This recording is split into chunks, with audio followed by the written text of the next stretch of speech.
Good morning बच्चों, मैं Lal Bahadur Singh Yadav Asian IC YouTube channel पर सभी छात्र छात्राओं का स्वागत अभिनंदन करता हूं। आज प्रोज का girl with A basket lesson जो फर्स्ट है उसका लेक्चर थर्ड है, ठीक ना। इसको मैं बता रहा हूं। देखिए, इसमें एक देश की स्वाभिमानता गर्व की बात है। हिंदुस्तान के लगभग सभी क्रांतिकारी कह लेंगे, सम्मानित कह लेंगे, और गरीब से गरीब व्यक्ति जो है वह देश की स्वतंत्रता के लिए भावुक है। और उसी को विलियम सी डगलस, अमेरिकन सर्वोच्च न्यायालय के न्यायाधीश विलियम सी डगलस ने भारत भ्रमण पर ये सारी बातें उन्होंने सर्च की, और सर्च में उन्होंने पाया कि हिंदुस्तान के हर वर्ग में, या तो ऑफिशियल वर्ग का कर्मचारी, उच्च कर्मचारी हो, या तो रोड पर फटा कपड़ा पहन के घूमने वाला भिखारी हो, या गरीबी से त्रस्त व्यक्ति के बच्चे हों जो अबोध हैं, या तो वृद्ध हों, सभी लोग जो है हमेशा हिंदुस्तान की स्वतंत्रता के लिए भावुक रहे हैं।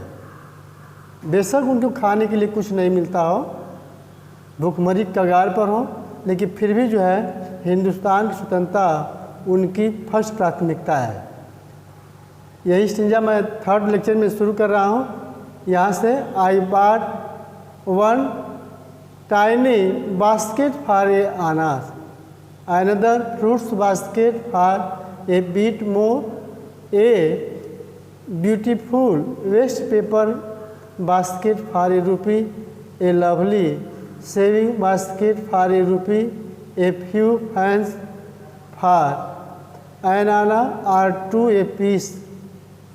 देख लीजिए, करेगी आई बाट, मैंने खरीदा, वन टाइनी बास्केट, मतलब टाइनी मतलब छोटा, स्मॉल, बास्केट फॉर एक फ्यू आना मतलब कुछ आने में, कुछ आने में मैंने छोटी सी बास्केट खरीदा। अंदर fruits basket for A bit more, और थोड़ा सा और अधिक आना में जो है मैंने एक दूसरा जो है फल के लिए खरीदा। A beautiful waste paper basket for a rupee, और 1 रुपया में जो है हमने एक सुंदर रद्दी पेपर के लिए खरीदा। ये लवली, हमारे कहने का मतलब यह है कि लेखक जो है निश्चित रूप से उस प्लेटफार्म पर सबसे अच्छा खरीदार था, इसलिए चारों तरफ से बच्चे जो है उनको वह टिड्डे की तरह घेरे हुए हैं। क्योंकि मैंने अगले पैसेज में बताया था इस बात को। A lovely saving basket for a rupee, 1 रुपये में जो है एक सिलाई वाला जो है, सिलाई के लिए एक लवली बास्केट, एक सुंदर बास्केट जो खरीदा। A few fans for an anna or two a piece, कुछ पंखे 1 आना में और 2 आना में, है ना, 1 आना और 2 आना में जो है खरीदा। कहने मतलब आई बाट दे दिया है, वहाँ से हमेशा हर वस्तु के लिए कामा दे के लिखा है, इसलिए उस सबकी क्रिया एक ही है, ठीक है ना। ए lovely saving basket for a rupee, A few fans for a आना or two a piece.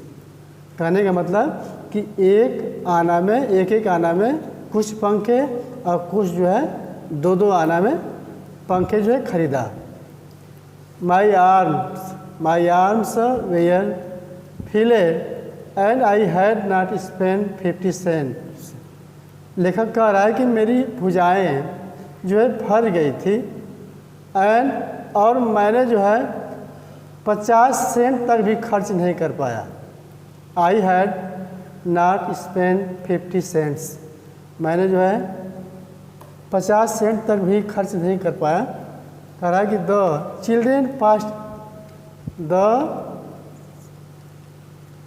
Children children passed in sounding theirs wears.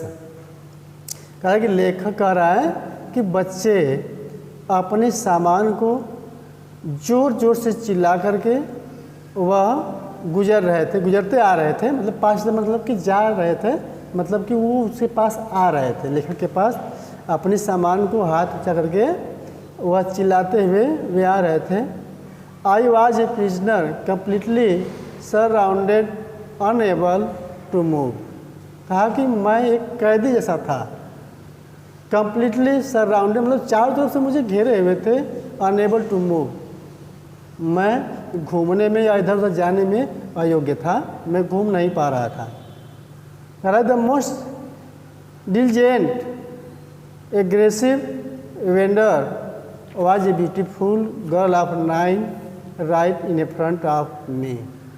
कह रहा है कि एक मोस्ट डिलीगेंट्स मतलब कि वह लेबरर्स कह लेंगे कि बहुत ही महत्वपूर्ण, वह जो है आक्रामक, वेंडर मतलब होता है फेरी करने वाली एक सुंदर 9 वर्षीय लड़की जो है ठीक मेरे सामने खड़ी थी, ठीक है ना।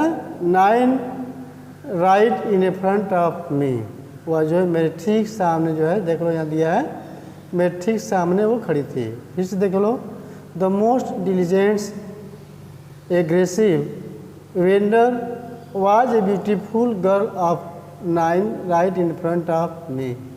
कहा कि एक बहुत ही कर्मठी, डिलिजेंट मतलब कि लेबरर्स परिश्रमी, एक फेरी वाली आक्रामक, एग्रेसिव आक्रामक, वेंडर मतलब फेरी वाली, वॉज ए ब्यूटीफुल गर्ल, वह कैसे थे 9 वर्ष के थे, जो कि मेरे सामने कह रहा कि इन फ्रंट ऑफ मी, जो मेरे सामने खड़ी थी। She had a lovely basket with handle, उसके पास हैंडल लगा हुआ एक सुंदर सा बास्केट था। And she wanted a rupee and a half for it or about 30 cent. कहने का मतलब यह है कि और वह चाहती थी ए रुपी एंड ए हाफ, मतलब कि 1.5 रुपया वो चाहती थी उसकी, फॉर इट उसके लिए, और या तो अबाउट 30 सेंट, या तो कम से कम 30 सेंट, या 1.5 रुपया या 30 सेंट जो है वह उसका जो है मांग रही थी। वांटेड मतलब चाहना या मांग, उसकी मांग थी। सी वॉज एन अनरेस्ट रीडर, वह इस तरीके से निवेदन कर रही थी, है ना, इस तरीके से अर्नेस्ट प्लीडर मतलब कि उस तरीके से वो निवेदन कर रही थी। There was tears in her eyes, उसकी आँखों में आंसू थे। इस तरीके से वह जो है निवेदन कर रही है, जैसे लग रहा है कि उसके आँखों में आंसू थे, मतलब गंभीर तरीके से। अर्नेस्ट प्लीडर मतलब होता है गंभीर तर्क देने वाला सहयोगी ना, मतलब गंभीर तरीके से वो हमेशा आंख में आंख डाल करके वो बातें कर रही है, निवेदन कर रही है। प्लीडर मतलब निवेदन होता है। अर्नेस्ट प्लीडर वह इस तरीके से निवेदन कर रही थी, विनय कर रही थी। There was tears in her eyes, उसकी आंखों में आंसू थे। She pleaded and the begged in tones, उसके स्वर में निवेदन प्रार्थना था, ठीक ना। प्लीडेड मतलब निवेदन भी कर रही है और बेग्ड प्रार्थना भी कर रही है उस लहजे में। That would ring any heart, मतलब किसी भी व्यक्ति का हृदय, ठीक है ना। रिंग एनी हार्ट मतलब है हार्ट, मतलब है कि हृदय परिवर्तन करना या हृदय का पिघलना, किसी भी व्यक्ति का हृदय पिघल जाएगा। मतलब वह इस तरीके से she pleaded and begged in tones, उसके कहने में ऐसा निवेदन, ऐसा प्रार्थना था कि कोई भी व्यक्ति, that would rings any heart, किसी भी व्यक्ति का, कठोर से कठोर व्यक्ति का हृदय जो है द्रवित हो जाएगा। अगला देख लो, माई आर्म्स वेयर फुल, मेरी भुजाएं जो है भरी हुई थी। आई हैड नो रूम, मेरे पास कहीं रूम मतलब यहाँ है मेरे पास कहीं जगह नहीं थी, है ना। लेट एलॉन्ग माई नीड, और मुझे कोई आवश्यकता भी नहीं थी। कहा कि सब कुछ भरा हुआ था, मेरी आवश्यकता की पूर्ति हो गई थी। और जो है वह आई हैड नो रूम, मेरे पास कहीं जगह नहीं थी। लेट एलॉन्ग एनी नीड, कोई आवश्यकता भी नहीं थी।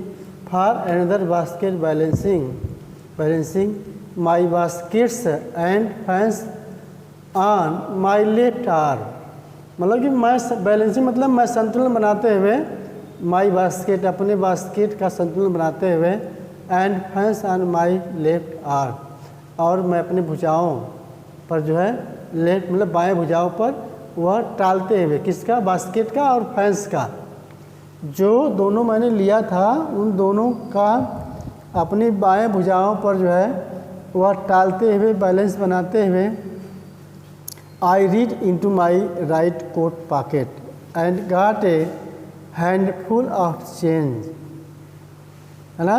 Perhaps 15 cent in all which I deposited in the basket that the young girl held imploringly before मी।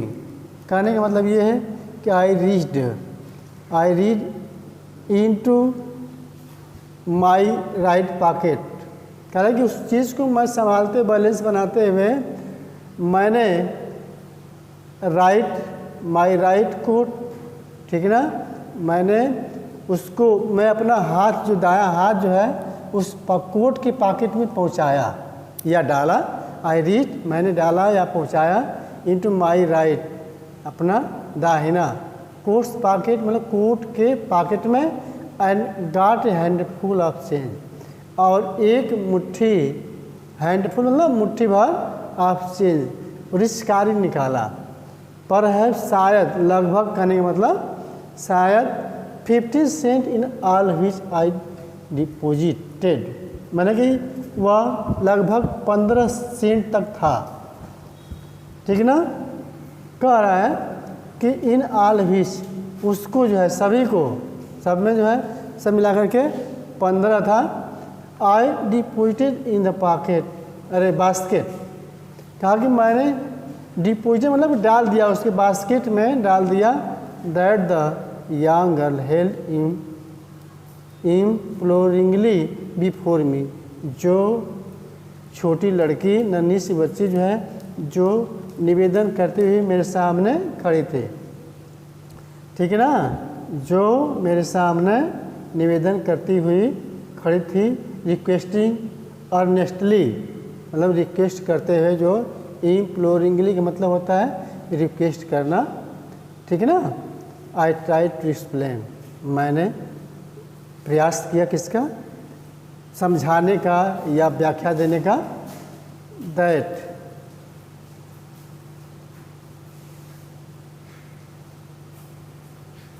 देख लो, कह रहा है कि that I could not by the basket and standard मतलब गेव होता है, द ग्रेच्युटी ऐसे सब्स्टिट्यूट, ठीक है ना। तो कह रहा है कि और मैंने कि मैं खरीद नहीं सकता, मतलब बास्केट जो है मैं खरीद नहीं सकता, लेकिन स्टैंडर्ड द ग्रेट्यूटी मतलब होता है उपहार के रूप में धन देना। ऐसे सब्स्टिट्यूट मतलब होता है, सब्स्टिट्यूट का मतलब होता है जैसे कि किसी वस्तु के बदले में कुछ दूसरी वस्तु देना। जैसे लेखक उस टोकरी को, उस बास्केट को खरीद नहीं पा रहा था, तो कहा कि मैंने प्रयास किया, आई ट्राई टू एक्सप्लेन, मैंने समझाने का प्रयास किया, but I could not by the basket, but extended मतलब गेव मतलब दिया, द ग्रेट्यूटी एज ए सब्स्टिट्यूट मतलब कि उसको जो है उस तरीके से समझाने की कोशिश की जैसे कि मेरे पास लेने का मतलब कहीं जगह नहीं है और मैंने उपहार के रूप में दिया। आई रिलीज्ड मैंने समझ गया, एटवांस तत्काल मैंने समझा कि what offence offence I have given, मैंने यह कौन सी गलती कर डाली। ऑफेंस, ठीक है ना, ऑफेंस का मतलब होता है कि गलती करना जो कि नहीं होना चाहिए। व्हाट ऑफेंस मतलब मैंने क्या कर दिया। आई हैड गिवन, मैंने दे करके क्या कर दिया। This child of 9 dressed in rage and on the edge of starvation raised her cheek, reached into the basket and with all the pride and graciousness of a lady handed the money back to me।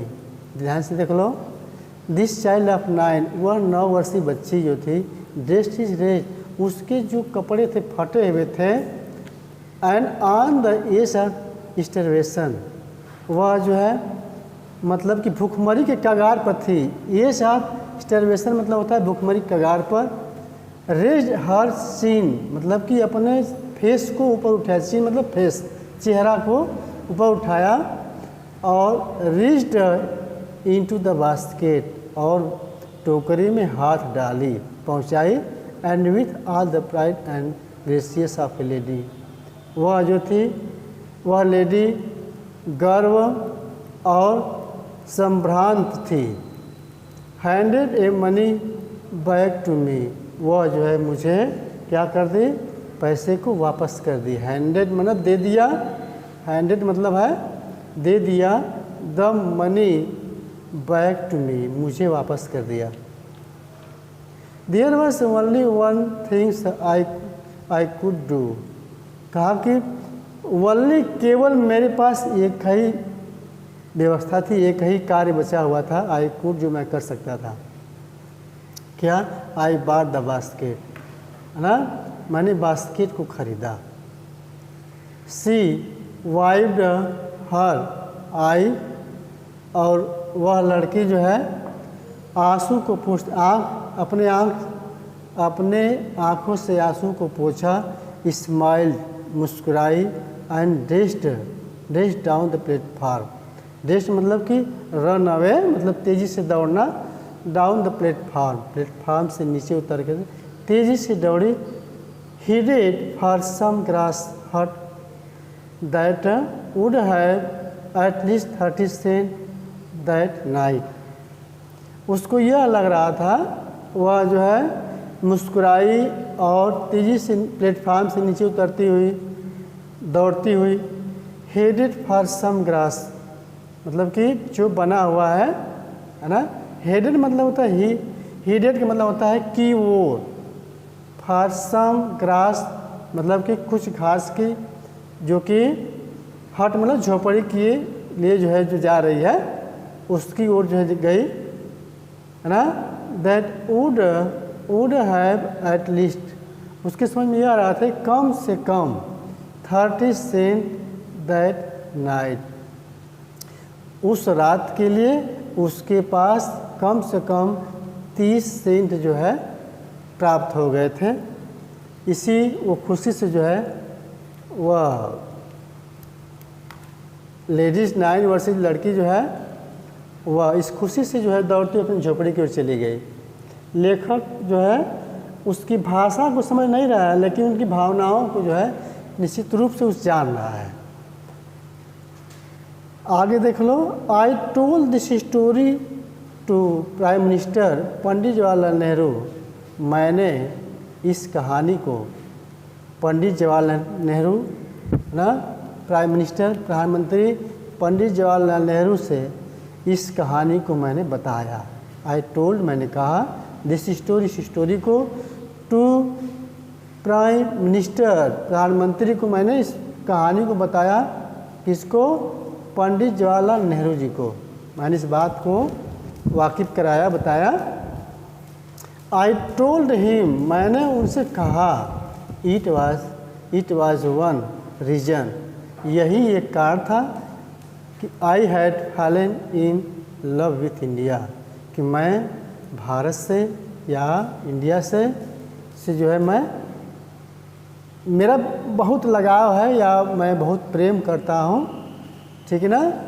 यह उन्होंने कहा, देख लो, the people आई सा in India, कहा कि भारत, आई सा मैंने देखा भारत में, लोगों, मैंने कहा कि द पीपुल उन लोगों को, आई सा इंडिया, इंडिया में मैंने देखा, है ना, those in village as well as those in high office, कह रहा है लेखा कि उन गांवों में, जैसे गांव में, या दोज ए हाई ऑफिस या उच्च ऑफिस में या कार्यालय में, है both pride and lively sense of decency and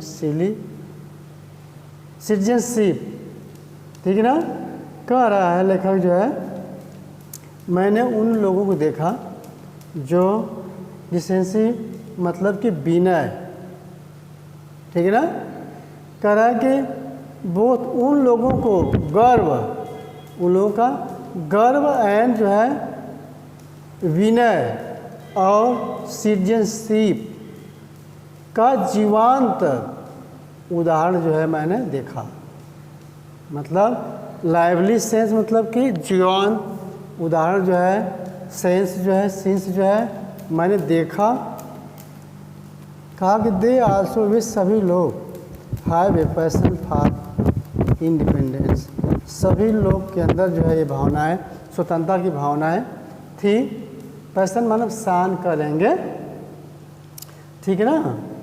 passion, शान या स्ट्रांग डिजायर मतलब दृढ़ इच्छा कह लेंगे, ठीक है ना। पैशन का मतलब कहीं कहीं के शान होता है, कहीं कहीं ये जो है कि दृढ़ इच्छा, स्ट्रांग डिजायर कह लेंगे। वे कहा कि they also have a patience for independent, कहा कि सभी लोगों के अंदर जो है स्वतंत्रता की अभिलाषा थी, है ना, दृढ़ इच्छा थी।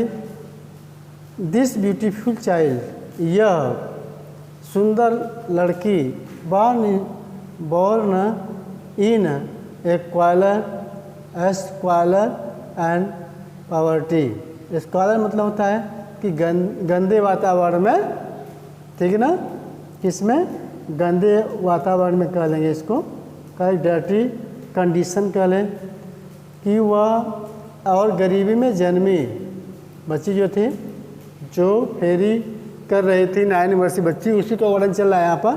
दिस ब्यूटीफुल चाइल्ड, यह सुंदर बच्ची, बोर्न इन स्क्वालर एंड पावर्टी, ठीक है ना, कि वह गंदे वातावरण में और गरीबी में जन्म ली थी।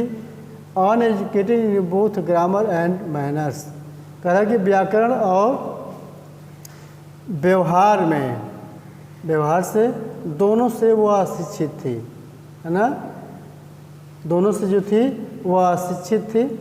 मतलब कि मैनर्स मतलब संविधता कह लेंगे, व्यवहार और सद्व्यवहार से जो है, ग्रामर और सद्व्यवहार से क्या थी, वह अशिक्षित थी।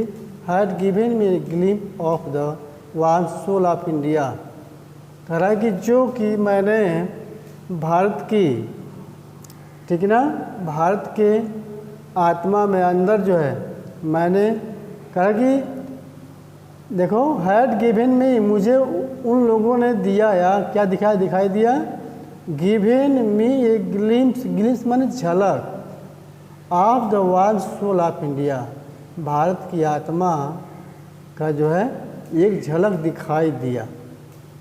इसमें या तो जो गरीबी से गरीब व्यक्ति है, या तो हाई लेवल का ऑफिस है, देख लो, those in the village as well as those in high office, चाहे हाई उच्च अधिकारी रहा हो या गांव देहात का कोई गरीब बच्चा रहा हो, और किसी भी परिस्थिति से जूझ रहा हो, लेकिन निश्चित रूप से वह जो है वह हिंदुस्तान के लिए, स्वतंत्रता के लिए वह लालायित था। वह हमेशा हमेशा यह बात जो है विलियम सी डगलस ने प्रेजेंट टाइम के प्रधानमंत्री पंडित जवाहरलाल नेहरू से इस बात को बताया कि मेरा लगाव हिंदुस्तान से इसीलिए है कि यहाँ के हर बच्चे, हर नवयुवक, हर वर्ग के लोगों का झुकाव जो है इंडिपेंडेंट की ओर है ना, स्वतंत्रता की फर्स्ट प्राथमिकता है।